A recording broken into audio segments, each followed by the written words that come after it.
एक रहस्यमयी गांव जहां हर मंगलवार की रात मौत का खेल खेला जाता है, एक के बाद एक खौफनाक मौतें। कोई इसे डायन का प्रकोप बताता है तो कोई देवी का श्राप। वहीं पुलिस का मानना है कि यह किसी शातिर दिमाग का मास्टर प्लान है। गांव में रात ढलते ही हाथों में जलती हुई आग और पैरों में घुंघरू बांधकर आखिर कौन दौड़ता है? वह लड़की गांव के सभी मर्दों के साथ शारीरिक संबंध क्यों बना रही है और हर मंगलवार की रात के साथ आखिर कौन सा गहरा रहस्य जुड़ा है? कहानी की शुरुआत होती है दक्षिण भारत के एक गाँव से, जहाँ रवि और शैलू रहते हैं। उनका पूरा दिन शरारतों में और देवी महालक्ष्मी के मंदिर में मस्ती करते हुए बीतता है। रवि शैलू को बेहद पसंद करता है और उसकी हर अच्छी बुरी चीज का पूरा ख्याल रखता है। 2 दिन पहले शैलू का काजल खत्म हो गया था, इसलिए रवि ने बड़े प्यार से अपने हाथों से उसके लिए काजल बनाया। उसी दिन जब वे घर लौट रहे थे तभी शैलू की नजर कुएं में डूबते हुए एक कुत्ते के पिल्ले पर पड़ी। उसे तड़पता देख रवि ने अपनी परवाह किए बिना उस बेजुबान पिल्ले की जान बचा ली। उस दिन के बाद से शैलू उस पिल्ले को हमेशा अपने साथ ही रखने लगी। शैलू अपनी नानी के साथ रहती है क्योंकि उसकी माँ अब इस दुनिया में नहीं रही और पिता ने दूसरी शादी कर ली है। पिता ने साफ कह दिया है कि शैलू की माँ के नाम पर जो 3 एकड़ जमीन है, जब तक वह उसके नाम नहीं की जाती तब तक वह शैलू की जिम्मेदारी नहीं उठाएगा। लेकिन नानी उसका लालच और इसका अंजाम अच्छी तरह जानती है। उसे पता है कि यही जमीन शैलू के बड़े होने पर उसके भविष्य को सुरक्षित करेगी। इस तरह बचपन से ही माता पिता के प्यार के बजाय शैलू केवल उनका तिरस्कार सहते हुए बड़ी हो रही है। एक दिन मंदिर के पास रवि को बुरी तरह पीटकर काम के लिए दुकान पर भेज दिया जाता है। तब रवि के पिता शैलू के पास आकर बड़ी अजीब नियत से कहते हैं कि घर क्यों नहीं आती? क्या रवि ना हो तो आना नहीं होता? लेकिन याद रहे कल जरूर आना। इसी तरह खौफ और मुश्किलों के बीच कुछ और दिन बीत जाते हैं। फिर एक दिन शैलू को पहली बार पीरियड्स आते हैं। घबराई हुई नानी तुरंत शैलू के पिता के घर फोन करती है, लेकिन उन्होंने एक न सुनी। उनका साफ कहना था कि वे उस घर में तभी कदम रखेंगे जब जमीन उनके नाम हो जाएगी। एक तरफ अपनों की बेरुखी और दूसरी तरफ एक औरत होने के पहले दर्द का एहसास। शैलू अंदर से डर गई थी। नानी ने उसे सांत्वना दी और समझाया कि एक औरत का जीवन बहुत कठिन होता है, लेकिन तू चिंता मत कर, सब ठीक हो जाएगा। लेकिन सब कुछ ठीक नहीं होने वाला था। एक रात गांव में अचानक चीख पुकार मच गई। शोर सुनकर शैलू घबराकर उठी। उसने देखा कि गांव वाले रवि के घर के सामने जमा हैं और पूरा घर धू धू कर जल रहा है। इस भयानक आग में रवि और उसका पिता दोनों ही जिंदा जलकर राख हो गए। इस दर्दनाक हादसे ने शैलू की जिंदगी की आखिरी उम्मीद भी छीन ली। इस दुनिया में एक वही था जिसे वह अपना समझती थी और आज वह भी उसे हमेशा के लिए छोड़कर चला गया। इसके बाद समय का पहिया घूमता है और 10 साल बीत जाते हैं। मंगलवार की आधी रात पूरा गांव गहरी नींद में डूबा हुआ है। सन्नाटे को चीरते हुए गांव की सुनसान गलियों में एक कुत्ता बदहवाश भाग रहा है और उसके ठीक पीछे आ रही है एक रहस्यमयी औरत। उसके पैरों में बंधे घुंघरुओं की छम छम पूरे माहौल को खौफनाक बना रही है। उसके सिर पर और दोनों हाथों के मटकों में धधकती हुई आग जल रही है और फिर धीरे धीरे वह रहस्यमयी औरत उसी घने अंधेरे में गायब हो जाती है। अगली सुबह गांव वाले अपनी रोजमर्रा की जिंदगी में लौटते हैं। मिलन काका अपनी बीड़ी सुलगाते हुए चौराहे की तरफ जा रहे थे, तभी उनकी नजर एक घर की दीवार पर पड़ी और वे हैरान होकर वहीं रुक गए। देखते ही देखते वहां लोगों की भीड़ जुटने लगी। 2 से 3 और 3 से 30 लोग जमा हो गए। अय्याश राजू के पीछे बैठकर जा रही अंधी पुली भी भीड़ देखकर वहीं रुक गई। तभी डेनियल ग्वाला वहां आता है और भीड़ से पूछता है कि अरे भाई, दीवार पर क्या लिखा है? मुझे तो पढ़ना नहीं आता, जरा कोई पढ़कर तो सुनाओ। राजू दीवार पर लिखी उस बात को देखकर हक्का बक्का रह जाता है और हकलाते हुए पढ़ने लगता है कि बगल वाली गली के श्यामला के पति और डेनियल की पत्नी के बीच नाजायज संबंध है। उम्मीद है यह सच जानने के बाद गांव वाले उन्हें खुले दिल से स्वीकार करेंगे। यह सुनते ही डेनियल का खून खौल उठा और वह पागलों की तरह अपने घर की तरफ दौड़ा। पूरे गांव में इस सनसनीखेज खबर को लेकर कानाफूसी शुरू हो गई। इस खुलासे के ठीक अगले ही दिन एक खौफनाक वारदात हुई। गांव के आखिरी छोर पर केले के बागान के बीच मौजूद कुएं में श्यामला के पति और डेनियल की पत्नी की लाशें तैरती हुई मिली। गांव वालों का यही अनुमान था कि कल सबके सामने अपनी असलियत और बदनामी का सच उजागर होने के बाद शर्म के मारे दोनों ने अपनी जान दे दी। घटनास्थल पर गांव की नई सब इंस्पेक्टर माया पहुंचती है और जांच शुरू करती है। अपनी आदतों से मजबूर ठरकी राजू यहाँ भी माया को घूरने से बाज नहीं आता। तभी गांव का इकलौता फोटोग्राफर बासु वहां पहुंचता है। उन दोनों लाशों को देखकर उसका खून सूख जाता है। माया तुरंत आदेश देती है कि इन दोनों शवों को पोस्टमार्टम के लिए भेजो, लेकिन गांव वाले उसका विरोध करने लगते हैं। उनका कहना था कि पुलिसिया कार्यवाही गांव के नियमों और रिवाजों के खिलाफ है। उन्होंने साफ कह दिया कि इस मामले में जो भी फैसला लेना है वह सिर्फ जमींदार बाबू ही लेंगे। इस गांव में जमींदार प्रकाश का हुक्म पत्थर की लकीर माना जाता है। हर कोई उनकी बात मानता है। प्रकाश स्वभाव से बेहद गुस्सैल और नास्तिक है, लेकिन उसूलों का पक्का और ईमानदार भी। उसका अपने पिता के साथ अजीब सा रिश्ता है। हर सुबह वह अपने मृत पिता की तस्वीर के आगे हाथ जोड़कर आशीर्वाद जरूर लेता है,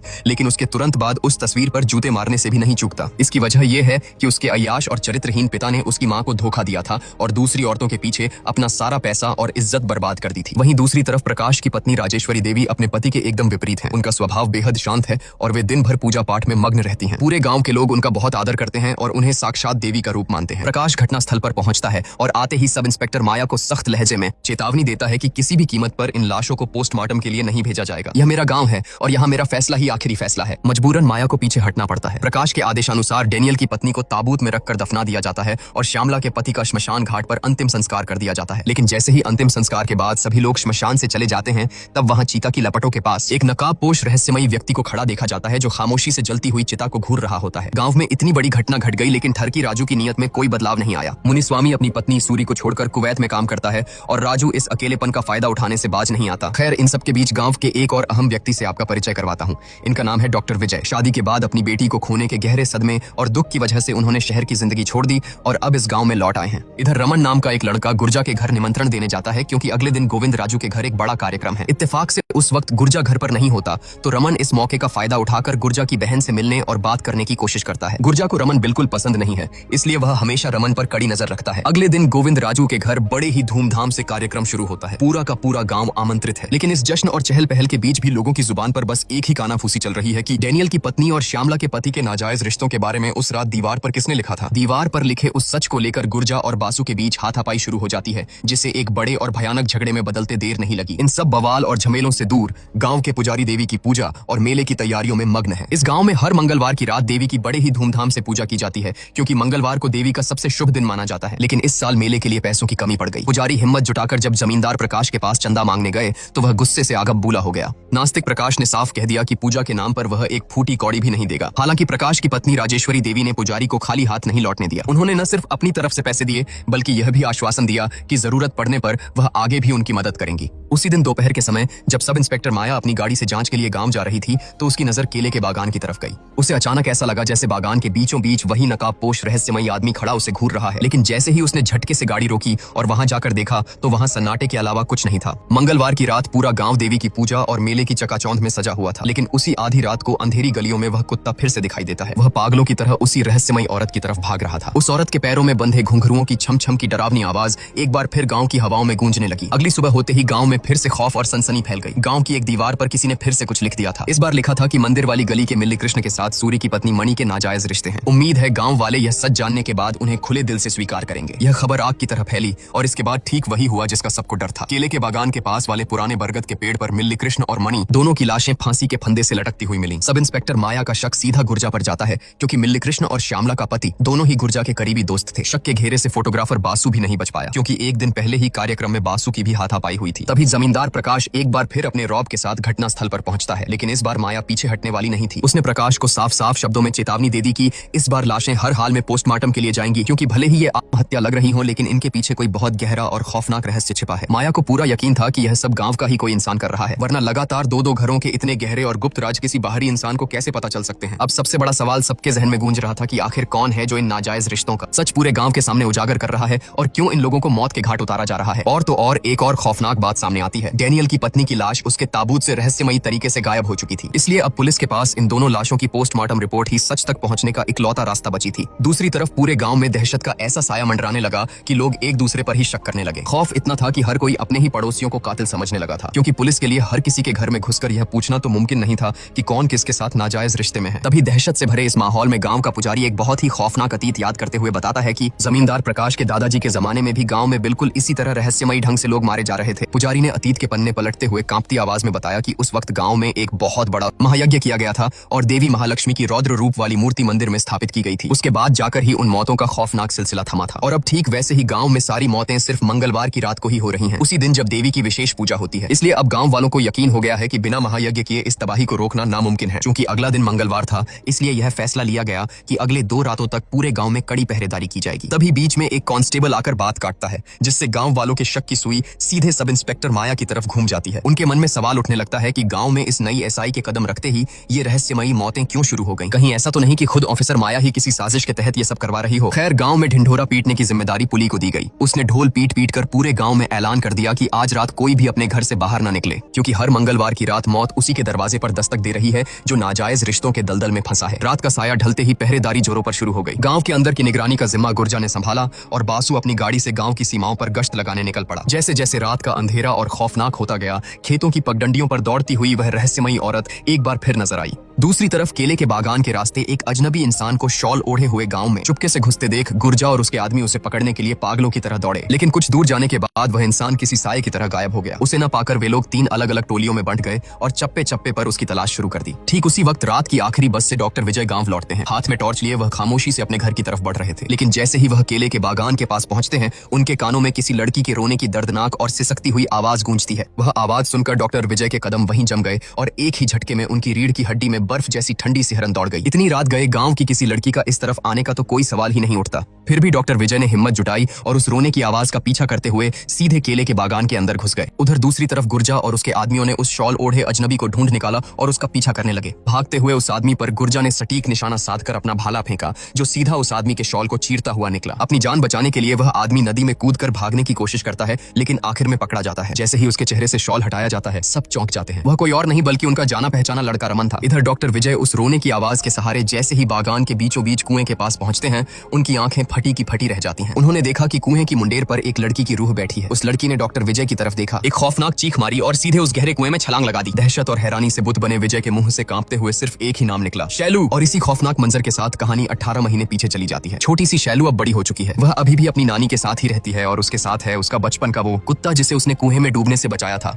जिसका नाम उसने प्यार से राजा रखा है। कॉलेज में पढ़ने वाली खूबसूरत और होशियार शैलू को अपने इंग्लिश टीचर शिवा से प्यार हो गया है। शिवा भी इस बात को बहुत अच्छी तरह जानता है, क्योंकि शैलू बहुत पहले ही उसका ध्यान अपनी ओर खींच चुकी थी। क्लास में शेक्सपियर की रोमांटिक कहानियां पढ़ाते पढ़ाते कब वे दोनों असल जिंदगी के रोमियो जूलियट बन गए, उन्हें खुद पता नहीं चला। पहली नजर में ही शैलू उस पर अपना दिल हार बैठी थी। लंबे समय तक उनका यह प्यार भरा रिश्ता छुप छुप कर चलता रहा। फिर एक दिन शिवा के जन्मदिन पर शैलू अपने हाथों से उसके लिए खीर बनाकर लाती है। खीर खिलाते वक्त जब दोनों के बीच नजदीकियां बढ़ने लगती हैं, तो शैलू घबरा जाती है और वहां से बाहर भाग खड़ी होती है। लेकिन कुछ ही पल बाद वह खुद को रोक नहीं पाती और वापस शिवा के पास लौट आती है। बाहर तेज बारिश हो रही थी और उस भीगती बारिश में दोनों जिस्म एक दूसरे की पनाह में सुकून ढूंढने लगते हैं। बिस्तर की खामोश गर्माहट उनके प्यार भरे स्पर्श में घुल जाती है और दोनों पूरी तरह से एक दूसरे के हो जाते हैं। इस तरह उन दोनों के रिश्ते की गहराई और भी बढ़ जाती है। प्यार और रोमांस में डूबे हुए ऐसे ही कुछ और महीने बीत जाते हैं। सब कुछ बहुत खूबसूरत चल रहा था, लेकिन तभी अचानक शिवा कई दिनों तक कॉलेज में क्लास लेने नहीं आता। जिस दिन शिवा वापस कॉलेज आया, शैलू का दिल दर्द से टुकड़े टुकड़े हो गया, क्योंकि शिवा अकेला नहीं लौटा था, बल्कि अपनी नई नवेली दुल्हन को साथ लेकर आया था।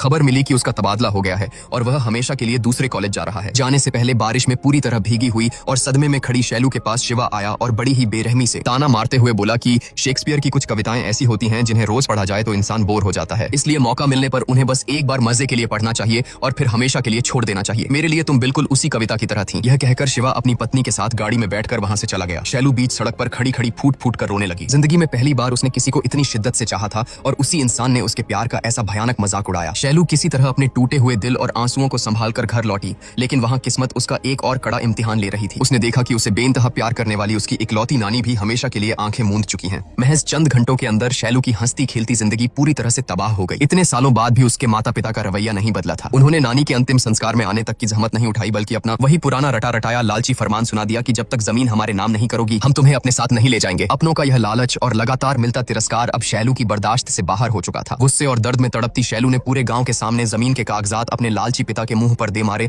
और उन्हें घर से निकाल दिया। बदले में उसे अपने ही पिता से सिर्फ बद्दुआएं और गालियां मिली। अब इस बड़ी सी दुनिया में उसका अपना कहने वाला सिर्फ उसका कुत्ता ही बचा था। शैलू ने खाना पीना सब छोड़ दिया और दिनों दिन बीमार और बेसुध सी रहने लगी। लेकिन कुछ समय बीतने के बाद शैलू के अंदर एक बहुत ही अजीब, विचलित करने वाला और खौफनाक बदलाव आने लगा। वह गांव के अलग अलग मर्दों के साथ शारीरिक संबंध बनाने लगी। एक के बाद एक अनगिनत मर्द, चाहे वह काम करने की जगह हो या राह चलता कोई अजनबी। यह उसके शरीर की कोई अनियंत्रित भूख थी या टूटे हुए मन का कोई अजीब सा रोग। शैलू इस भयानक द्वंद्व में बुरी तरह फंस चुकी थी। वह यह सब क्यों कर रही थी, इसका जवाब खुद उसके पास भी नहीं था। ऐसा लग रहा था मानो वह सच में शेक्सपियर की कोई लावारिस और इस्तेमाल की हुई कविता बनकर रह गई हो। धीरे धीरे गांव के अधेड़ उम्र से लेकर बूढ़ों तक हर मर्द की हवस भरी गंदी नजरें शैलू को घूरने लगी। पूरे गांव में उसके नाम की कानाफूसी और बदनामी की आग फैलती जा रही थी। एक दिन बस से घर लौटते समय भीड़ में एक अनजान आदमी के सिर्फ छूने भर से ही शैलू के अंदर की वह अजीब सी बेचैनी और तलब फिर से बेकाबू होने लगी। अपनी उस असहनीय तलब को रोकने और खुद को किसी तरह शांत रखने के लिए कलाई पर लगातार रबर बैंड खींचकर खुद को चोट पहुंचाने लगी, ताकि उस शारीरिक दर्द से उसकी वो मानसिक बेचैनी दब सके। यह सिलसिला दिन ब दिन इतना बढ़ता गया कि एक दिन गोदाम के मालिक ने अपने 4 दोस्तों को शैलू का फायदा उठाने के लिए बुला लिया। लेकिन जब शैलू ने उसकी बात मानने से इनकार कर दिया,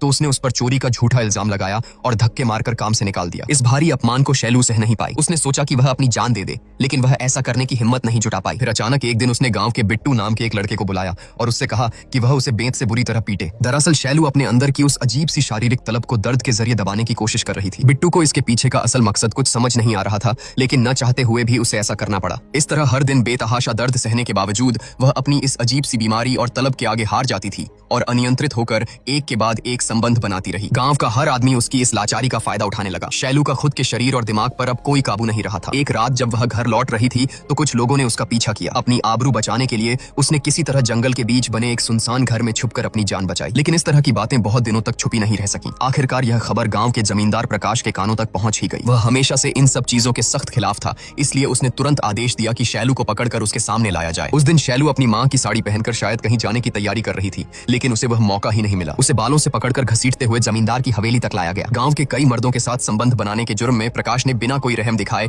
उसे गांव से बाहर निकाल फेंकने का फरमान सुना दिया। बीच सड़क पर शैलू को बालों से खींचते हुए जानवरों की तरह गांव से बाहर निकाला जाने लगा। जिसके हाथ में जो आया, पत्थर, लाठी, डंडे सबने उस पर बरसाए। उन्होंने मार मार कर शैलू का शरीर और उसकी रूह दोनों को छलनी कर दिया। वह सबके सामने हाथ जोड़कर फूट फूट कर गिड़गिड़ाती रही, दया की भीख मांगती रही। लेकिन उस पत्थर दिल भीड़ में किसी ने उस बेबस लड़की पर जरा सी भी सहानुभूति नहीं दिखाई। इस दिल दहला देने वाली घटना के कुछ ही घंटों बाद गांव में खबर फैली कि शैलू ने केले के बागान वाले उसी कुएं में छलांग लगाकर अपनी जान दे दी है। सभी लोग घटनास्थल पर पहुंचे और उसकी लाश को कुएं से बाहर निकाला गया। लेकिन नफरत इस कदर थी कि कोई भी उसकी अर्थी को श्मशान ले जाने के लिए आगे नहीं आया। इसी दर्दनाक सच के साथ कहानी फ्लैशबैक से निकलकर वापस वर्तमान समय में लौट आती है। पुलिस की गिरफ्त में पकड़े गए रमन से जब पूछताछ की गई तो यह बात साफ हो गई कि गांव में हो रही हत्याएं उसने नहीं की हैं। असल में वह गुर्जा की बहन से प्यार करता था और उसे अच्छी तरह पता था कि गुर्जा इस रिश्ते को कभी नहीं मानेगा। इसलिए वह जानबूझकर दीवार पर उन दोनों का नाम लिखने गया था ताकि बदनामी के डर से गुर्जा खुद ही अपनी बहन की शादी उससे करवा दे। उधर सब इंस्पेक्टर माया गहरे असमंजस में पड़ गई, क्योंकि पोस्टमार्टम की जो रिपोर्ट आई थी उसने पुलिस को पूरी तरह उलझा दिया था और रहस्यों का एक नया मायाजाल बुन दिया था। दूसरी तरफ केले के बागान में डॉक्टर विजय द्वारा शैलू की रूह को देखे जाने की खबर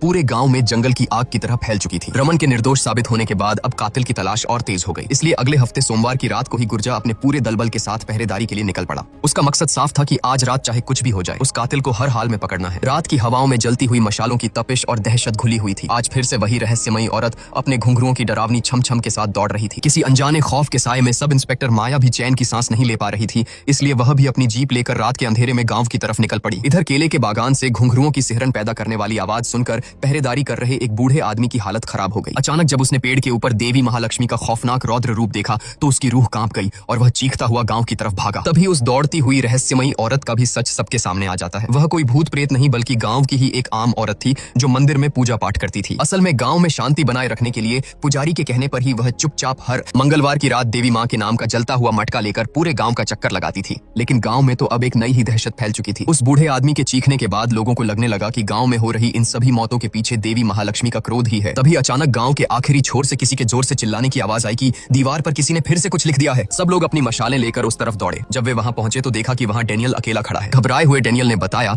कि वह भी किसी की पुकार सुनकर ही यहाँ आया है। यह सुनते ही गुर्जा का दिमाग ठनका। वह समझ गया कि यह किसी की सोची समझी चाल है। किसी ने जानबूझकर उन सबको भटकाकर गांव से बाहर इस सुनसान जगह पर इकट्ठा किया है। इसका मतलब था कि गांव के अंदर इस वक्त मौत का कोई बड़ा खेल खेला जा रहा है। तभी घने अंधेरे में एक परछाई नजर आई। वह कोई और नहीं बल्कि डॉक्टर विजय था। वह अंधेरे का फायदा उठाकर दीवार पर अपने अगले शिकार का नाम लिख रहा था। लेकिन इससे पहले कि वह भाग पाता सब इंस्पेक्टर माया वहां पहुंच गई और उसने डॉक्टर विजय को रंगे हाथों पकड़ लिया। असल में पोस्टमार्टम की रिपोर्ट आने के बाद माया का पहला शक डॉक्टर विजय पर ही गया था, क्योंकि विजय यह बात बहुत अच्छी तरह से जानता था कि गांव वाले किसी भी कीमत पर लाशों को पोस्टमार्टम के लिए नहीं जाने देंगे। इसी बात का फायदा उठाकर उसने बड़ी आसानी से उन सभी को नशे की हैवी डोज देकर मौत के घाट उतार दिया था। रंगे हाथों पकड़े जाने पर विजय ने वहां से भागने की कोशिश की। माया और उसके बीच हाथापाई शुरू हो गई, लेकिन तभी मौका देखकर विजय ने माया की गर्दन में एक नशीला इंजेक्शन घोंप दिया और उसे बंदी बना लिया। दूसरी तरफ गांव के बाहर गश्त लगा रहा बासु जंगल के अंदर से आ रही किसी की आवाज सुनकर अकेला ही उस घने जंगल में घुस गया। लेकिन कहानी यहाँ से एक बेहद अजीब और चौंकाने वाला मोड़ लेती है। कुछ घंटों बाद जब माया को होश आया तो उसने खुद को बंदी पाया। उसने विजय से पूछा कि तुम यह सब क्यों कर रहे हो? आखिर किसके लिए तुम इतने लोगों की जान ले रहे हो? विजय की तरफ से बेहद ठंडी और खौफनाक आवाज में सिर्फ एक नाम गूंजा, शैलू। यह नाम सुनकर माया को जरा भी हैरानी नहीं हुई, क्योंकि जब से वह गांव आई थी उसने विजय और शैलू के बीच चल रहे तथाकथित नाजायज रिश्ते की कानाफूसी सुन रखी थी। माया को लगा कि शैलू को गांव से बेइज्जत करके निकाले जाने का बदला ही विजय इस खूनी खेल के जरिए ले रहा है। लेकिन जैसे ही माया ने यह बात कही, विजय का खून खौल उठा। उसने जोर से दहाड़ते हुए कहा कि जुबान संभाल कर बात करो। अगर शैलू के बारे में एक और गंदा लफ्ज निकाला तो मैं तुम्हारी जीभ खींच लूंगा। जो आंखों के सामने दिखता है वो हमेशा सच नहीं होता। विजय ने माया को बताया कि गांव में हो रही मौतों के पीछे यकीनन उसी का हाथ है और केले के बागान में शैलू के भूत को देखे जाने की जो कहानी पूरे गांव में आग की तरह फैली है, असल में उसके पीछे एक बहुत बड़ा और गहरा राज छिपा है। इसी के साथ कहानी एक बार फिर कुछ महीने पीछे जाती है। उस रात जब कुछ गुंडों ने शैलू का पीछा किया था तो उनसे अपनी आबरू बचाकर भागते भागते शैलू जंगल के बाहर आकर बेहोश हो गई थी। खुशकिस्मती से उसी वक्त डॉक्टर विजय शहर से वापस लौट रहा था। उसने जंगल के किनारे शैलू को बेसुध हालत में देखा और उसे वहां से सुरक्षित बचा लाया। जब शैलू को होश आया तो वह इतनी टूट चुकी थी कि उसने खुद को खत्म करने की कोशिश कोशिश की, लेकिन विजय ने उसे किसी तरह शांत किया। जब विजय ने उससे उसकी पूरी आपबीती सुनी तो एक डॉक्टर होने के नाते उसके दिमाग में कुछ शक पैदा हुआ। उसने तुरंत शैलू के खून का सैंपल लिया और उसे शहर की एक बड़ी लैब में टेस्ट के लिए भेज दिया। फिर जब उस ब्लड टेस्ट की रिपोर्ट आई तो उसमें एक ऐसा सनसनीखेज और रोंगटे खड़े कर देने वाला सच सामने आया जिसने सब कुछ बदल कर रख दिया। असल में शैलू का चरित्र खराब नहीं था, बल्कि वह एक बेहद दुर्लभ और गंभीर बीमारी की शिकार थी। इस बीमारी में इंसान का शरीर सामान्य से 10 गुना ज्यादा हार्मोन्स बनाने लगता है, जिससे शारीरिक जरूरतें बेकाबू और असंभव हद तक बढ़ जाती हैं। बीमारी के आखिरी चरण में यह पूरी तरह नियंत्रण से बाहर हो जाता है। दिमाग और शरीर एक दूसरे के विपरीत काम करने लगते हैं। इसी वजह से मरीज अनकॉन्शियस हालत में कई लोगों के साथ शारीरिक संबंध बना बैठता है। यह खौफनाक बीमारी अक्सर उन लोगों को अपना शिकार बनाती है जो बचपन से ही किसी गहरे सदमे, अकेलेपन, भारी मानसिक तनाव और हार्मोनल असंतुलन से गुजरे हों, ठीक शैलू की तरह। जब इस बीमारी के मरीज को यह एहसास होता है कि उसका खुद के शरीर पर कोई काबू नहीं रहा तो वह या तो अपनी जान दे देता है या फिर खुद को भयानक दर्द देकर होश में रहने की तड़पती हुई कोशिश करता है। इसी वजह से शैलू लगातार अपने हाथ पर रबर बैंड खींचकर खुद को चोट पहुंचाती थी और बिट्टू को बुलाकर खुद को बेंत से बेरहमी से पिटवाती थी। वह कोई पागल नहीं थी, बल्कि शारीरिक दर्द के जरिए अपने बेकाबू होते जिस्म और दिमाग को काबू में रखने की जंग लड़ रही थी। विजय ने नम आंखों से माया को बताया कि मेडिकल साइंस में इस बीमारी की कोई दवा नहीं है। ऐसे मरीजों को सिर्फ प्यार और मानसिक सहारे से ही बचाया जा सकता है। 4 साल पहले डॉक्टर विजय की अपनी सगी बेटी ने ससुराल वालों से तंग आकर अपनी जान दे दी थी। विजय उसे बचा नहीं पाया था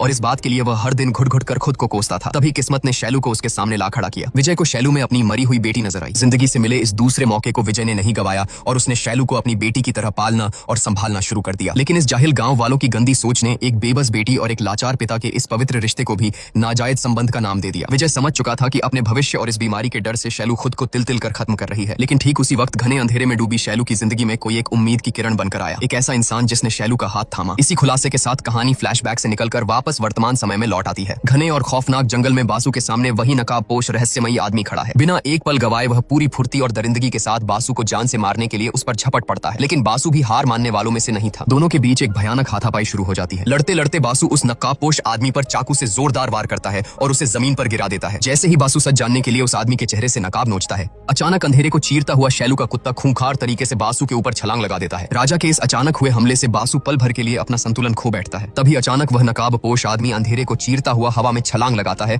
और एक ही झटके में अपना त्रिशूल बासु के सीने के आर पार कर देता है। इस रोंगटे खड़े कर देने वाले खूनी मंजर के साथ ही दूसरी तरफ डॉक्टर विजय माया के सामने उस सबसे बड़े राज से पर्दा उठाता है। शैलू की जिंदगी में आई वो उम्मीद की किरण कोई और नहीं बल्कि उसका बचपन का दोस्त रवि था और वही इस वक्त नकाब के पीछे छुपकर बासु को मौत के घाट उतारकर अपना इंतकाम ले रहा है। जब रवि सालों बाद पहली बार शैलू के सामने आया था तो शैलू को अपनी आंखों पर यकीन ही नहीं हुआ था कि रवि जिंदा है, क्योंकि पूरे गांव को तो यही पता था कि उस रात की भयानक आग में रवि और उसका पिता जलकर राख हो गए थे। तो फिर उस रात असल में हुआ क्या था? कहानी फिर से एक दर्दनाक फ्लैशबैक में जाती है। उस दिन जब रवि के शराबी पिता ने बुरी नीयत से शैलू को अपने घर बुलाया था तो उसने शैलू के साथ घिनौनी हरकत करने की कोशिश की थी। असल में वह नीच इंसान पहले भी ऐसा कर चुका था, लेकिन शैलू तब इतनी छोटी और मासूम थी कि उसे इन सब बातों का मतलब ही समझ नहीं आता था। लेकिन उस दिन रवि ने अपने बाप को इस हैवानियत को अंजाम देते हुए रंगे हाथों पकड़ लिया। गुस्से से पागल हुए रवि ने अपने ही बाप को जान से मार डाला, पूरे घर में आग लगा दी और वहां से भाग निकला। उस भयानक आग में रवि का आधा चेहरा बुरी तरह झुलस गया था। भागते हुए उसे देवी के मंदिर के बाहर एक नकाब पड़ा मिला। उसने उस नकाब को पहन लिया और फिर वही नकाब उसकी नई पहचान बन गया। इस खौफनाक घटना के बाद रवि की कभी हिम्मत ही नहीं हुई कि वह अपने जले हुए चेहरे और कातिल हाथों के साथ शैलू का सामना कर सके। इसलिए वह बिना किसी को बताए दुनिया की नजरों से गायब हो गया। पूरे गांव के लिए वह मर चुका था, लेकिन असल में वह एक साये की तरह हमेशा शैलू के आसपास भटकता रहा और हर पल उस पर नजर रखता रहा। फिर सालों बाद जब शैलू अपनी जिंदगी के सबसे गहरे अंधेरे और अकेलेपन से गुजर रही थी, तब रवि ने उसके सामने आकर उसे शादी के लिए प्रपोज किया। शैलू ने रोते हुए मना कर दिया और कहा कि उसका जिस्म अब अपवित्र हो चुका है, वह इस लायक नहीं रही। लेकिन रवि ने उसे गले लगाकर कहा कि उसे इन सब बातों से कोई फर्क नहीं पड़ता। उसने बचपन से देखा था कि शैलू ने अपनों और इस दुनिया से कितना दर्द सहा है। रवि की नजरों में शैलू आज भी गंगा की तरह पवित्र थी। यह सुनकर डॉक्टर विजय बेहद खुश हुए। उन्होंने फैसला किया कि वह खुद मंगलवार की रात देवी महालक्ष्मी के मंदिर में उन दोनों की गुपचुप शादी करवाएंगे। शादी का जोड़ा और बाकी सामान खरीदने के लिए विजय सोमवार की रात रवि को अपने साथ शहर ले गए। लेकिन जब वे अगली सुबह खुशी खुशी गांव लौटे तो उनके पैरों तले जमीन खिसक गई। उन्हें खबर मिली कि गांव वालों द्वारा सड़क पर घसीटे जाने और उस भयानक जिल्लत और अपमान को बर्दाश्त न कर पाने की वजह से शैलू ने कुएं में कूदकर अपनी जान दे दी है। इस मनहूस खबर ने पल भर में रवि के सारे हसीन सपनों को चकनाचूर कर दिया। जब निर्दयी गांव वाले शैलू की लाश को नदी में फेंकने पर आमादा थे, तब डॉक्टर विजय ने उनसे झूठ कहा कि उसने शहर की म्यूनिसिपैलिटी को खबर कर दी है और वे लोग आकर लाश को ले जाएंगे। उस दिन एक तरफ बचपन का वो प्रेमी हार गया था और दूसरी तरफ अपनी बेटी खो चुका एक पिता। दोनों ही शैलू को बचाने में नाकाम रहे थे। यह दर्दनाक दास्तान सुनकर सब इंस्पेक्टर माया ने विजय से पूछा कि अगर सच ये था तो तुमने गांव वालों को शैलू की इस बीमारी के बारे में क्यों नहीं बताया? कम से कम पुलिस जांच के दौरान मुझे तो सच बता सकते थे। इस पर विजय ने समाज की एक कड़वी सच्चाई बयान करते हुए कहा कि हम एक ऐसे समाज में जीते हैं जहां औरतों को पीरियड्स होने पर मंदिर या मस्जिद में जाने की इजाजत नहीं होती। ऐसे जाहिल समाज और इस गांव से यह उम्मीद करना कि वे शैलू की इस अजीब और जटिल बीमारी को समझेंगे, यह सोचना ही सबसे बड़ा मजाक है। माया ने पलटकर कहा कि इसका मतलब मतलब यह तो नहीं कि शैलू ने अपनी जान दे दी तो तुम दोनों मिलकर पूरे गांव वालों को एक एक करके मौत के घाट उतार दोगे। तभी विजय ने एक गहरा राज खोलते हुए कहा कि मैंने पहले ही कहा था ना कि जो आंखों के सामने दिखता है वो हमेशा सच नहीं होता। शैलू ने कुएं में कूदकर जान नहीं दी थी, बल्कि उसे बेरहमी से मारा गया था। यह सुनकर माया के पैरों तले जमीन खिसक गई। विजय ने आगे बताया कि गांव में अब तक जिन 4 लोगों की मौत हुई है वे चारों शैलू की मौत के गुनहगार थे, लेकिन अभी भी 2 कातिल जिंदा हैं, जिनमें से बासु को शायद अब तक रवि ने खत्म कर दिया होगा और उस आखिरी छठे कातिल को मैं अपने हाथों से मौत के घाट उतारूंगा। हैरत में डूबी माया ने कांपती आवाज में पूछा कि आखिर कौन है वो छठा इंसान। और यहीं पर सामने आता है इस कहानी का सबसे बड़ा और रोंगटे खड़े कर देने वाला ट्विस्ट, क्योंकि वो छठा इंसान कोई और नहीं बल्कि पूरे गांव में साक्षात देवी मानी जाने वाली जमींदार की पत्नी राजेश्वरी देवी थी। डॉक्टर विजय और माया की ये सारी बातें बाहर खड़ा जमींदार प्रकाश छुपकर सुन रहा था। अपनी पत्नी का ये खौफनाक सच जानकर वह गुस्से से पागल हो गया। वह सीधा अपनी हवेली पहुंचा और जाकर राजेश्वरी की गर्दन दबोच ली। लेकिन राजेश्वरी भी कोई आम औरत नहीं बल्कि बहुत ही शातिर और खतरनाक थी। हाथापाई के बीच उसने अचानक एक खंजर निकाला और सीधा प्रकाश के पेट में घोंप दिया। खून से लथपथ होने के बावजूद प्रकाश ने अपनी आखिरी ताकत जुटाकर उसे किसी तरह काबू में किया और दर्द से कराहते हुए पूछा कि आखिर क्यों किया तूने ऐसा। इसी जबरदस्त ट्विस्ट के साथ कहानी एक बार फिर अपने आखिरी और सबसे भयानक राज से पर्दा उठाने के लिए फ्लैशबैक में चली जाती है। उस रात जब कुछ गुंडों ने शैलू का पीछा किया था तो अपनी जान बचाने के लिए वह भागकर जंगल के उसी पुराने और सुनसान घर में छुप गई थी। लेकिन वहां उसने जो देखा वह किसी सदमे से कम नहीं था। उसने साक्षात देवी मानी जाने वाली राजेश्वरी और फोटोग्राफर बासु को बेहद आपत्तिजनक और अंतरंग हालत में देख लिया था। जब राजेश्वरी को भनक लगी कि शैलू ने उनका यह गंदा राज जान लिया है तो समाज में अपनी देवी वाली झूठी इज्जत खाक में मिलने के डर से वह खौफ से भर गई। उसने तुरंत अपने 4 वफादार प्यादों को बुलाया। डेनियल की पत्नी मिल्ली कृष्ण, सूर्य की पत्नी मणि और श्यामला का पति, ये वही 4 लोग थे जो आपस में नाजायज रिश्ते बना रहे थे। राजेश्वरी ने उन चारों को आदेश दिया कि पूरे गांव में शैलू के चरित्र को लेकर इतनी गंदी अफवाहें फैलाओ कि गांव वालों के मन में उसके लिए रत्ती भर भी हमदर्दी न बचे। और तो और उसने यही जहर बड़ी चालाकी से अपने पति प्रकाश के कानों में भी भर दिया। आखिरकार राजेश्वरी की यह खौफनाक चाल कामयाब हुई। प्रकाश द्वारा शैलू को सरेआम जलील करके गांव से निकाले जाने के बाद उसी रात ये 6 लोग मिलकर बेबस शैलू को केले के बागान में ले गए। शैलू उनके पैरों में गिरकर रोती रही,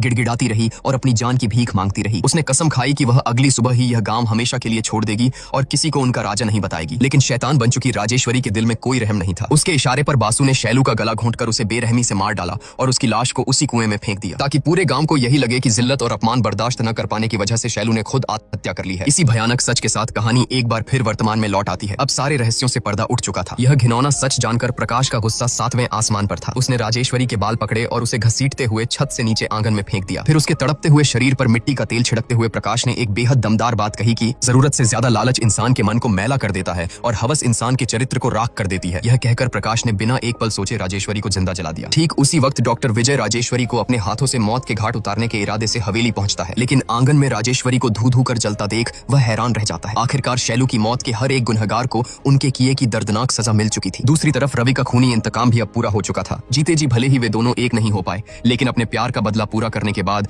रवि भी मौत को गले लगा लेता है ताकि वह हमेशा के लिए अपनी बचपन की मोहब्बत शैलू की रूह के साथ विलीन हो सके। कहानी के बिल्कुल अंत में हम देखते हैं कि उस मनहूस कुएं की मुंडेर पर शैलू का इकलौता और वफादार कुत्ता राजा आज भी एक मूक दर्शक बनकर खामोशी से बैठा है। उसकी आंखें निर्बाक होकर बस उसी कुएं की गहराई को घूर रही हैं, जैसे आज भी उसे अपनी मालकिन के लौटने का इंतजार हो। उधर हवेली के दरवाजे पर सब इंस्पेक्टर माया बुद्ध बनी खड़ी थी। जब उसने प्रकाश से राजेश्वरी के इस तरह झलकर मरने का कारण पूछा तो प्रकाश ने बड़ी ही सफाई से एक झूठी कहानी गढ़ते हुए कहा कि गांव में एक के बाद एक हो रही मौतों को राजेश्वरी बर्दाश्त नहीं कर पाई। गांव की शांति और लोगों की जान बचाने के लिए उसने खुद को देवी महालक्ष्मी के चरणों में समर्पित कर दिया और अपनी बलि दे दी। इसलिए अब इस मामले में किसी जांच की कोई जरूरत नहीं है। उसी रात जब डॉक्टर विजय प्रकाश के घावों का इलाज करने के लिए हवेली आया तो उसने प्रकाश से सीधा सवाल किया कि तुमने उसे अपने हाथों से जिंदा जलाया और फिर गांव वालों के सामने उसे एक महान देवी बनाकर क्यों पेश किया। प्रकाश ने एक गहरी सांस ली और बेहद संजीदगी से कहा कि यह पूरा गांव राजेश्वरी को साक्षात देवी मानता था डॉक्टर। अगर मैं उन्हें सच बता देता तो उनका वो पवित्र विश्वास हमेशा के लिए टूट जाता। और याद रखना, जब इंसान का विश्वास टूटता है तो प्यार, डर और भक्ति सब खत्म हो जाता है। बचती है तो सिर्फ मूर्खता और अराजकता। अपनी बात खत्म करने के बाद प्रकाश ने अपनी तेज नजरों से विजय की आंखों में देखा और पूछा कि मैंने तो तुम्हारे सवाल का जवाब दे दिया, लेकिन मुझे मेरे सवाल का जवाब अब तक नहीं मिला। शैलू की मौत वाले दिन तो तुम रवि के साथ शहर में थे, फिर तुम्हें कैसे पता चला कि शैलू ने आत्महत्या नहीं की थी बल्कि उसका कत्ल हुआ था। यह सवाल सुनते ही डॉक्टर विजय जोर जोर से पागलों की तरह हंसने लगा। और इसी हंसी के साथ सामने आता है इस फिल्म का एक और माइंड ब्लोइंग ट्विस्ट। असल में पूरे गांव में जिस पुली को सब अंधा समझते थे वह बिल्कुल भी अंधा नहीं था। वह बस सालों से मुफ्त का खाना और लोगों की सहानुभूति बटोरने के लिए अंधेपन का नाटक कर रहा था। जिस रात केले के बागान में उन 6 लोगों ने मिलकर बेबस शैलू का बेरहमी से कत्ल किया था, उस रात वह अंधा पुली वहीं छुपकर सब देख रहा था। उसी ने आकर डॉक्टर विजय और रवि को शैलू की मौत का वो खौफनाक सच बताया था, जिसके बाद उन दोनों ने मिलकर एक एक गुनहगार को चुन चुन कर मारा और शैलू की मौत का बदला लिया। कुछ महीनों की शांति के बाद गांव की दीवारों पर एक बार फिर से किसी के गुप्त राज लिखे जाने लगे हैं। पूरे गांव में फिर से खौफ और दहशत का वही साया मंडराने लगा है। लेकिन इस बार कातिल कौन है? क्या डॉक्टर विजय ने उस रात केले के बागान में शैलू की जो रूह देखी थी वह सच में शैलू का भूत था। एक बात तो सच है कि इंसान चाहे कितना भी बड़ा गुनाह कर ले और इंसानों के बनाए कानून की आंखों में धूल झोंक दे, लेकिन प्रकृति और ईश्वर के न्याय से कोई नहीं बच सकता। उनके किए की सजा उन्हें मिल ही जाती है। इस रोंगटे खड़े कर देने वाले सस्पेंस और एक जबरदस्त ओपन एंडिंग के साथ आज की हमारी यह मास्टरपीस फिल्म मंगलवार यहीं समाप्त होती है। दोस्तों, इस कहानी ने तो सच में रोंगटे खड़े कर दिए, लेकिन एक सवाल मैं आप पर छोड़ता हूँ, इस पूरी कहानी में आपके हिसाब से असली विलेन कौन था? वो जाहिल गांव वाले, शातिर राजेश्वरी, या फिर खुद शैलू की खराब किस्मत? अपना जवाब कमेंट्स में जरूर लिखें और इसी तरह की फिल्मों का एक्सप्लेनेशन देखते रहने के लिए हमारे चैनल झटपट बॉलीवुड को जरूर सब्सक्राइब करें।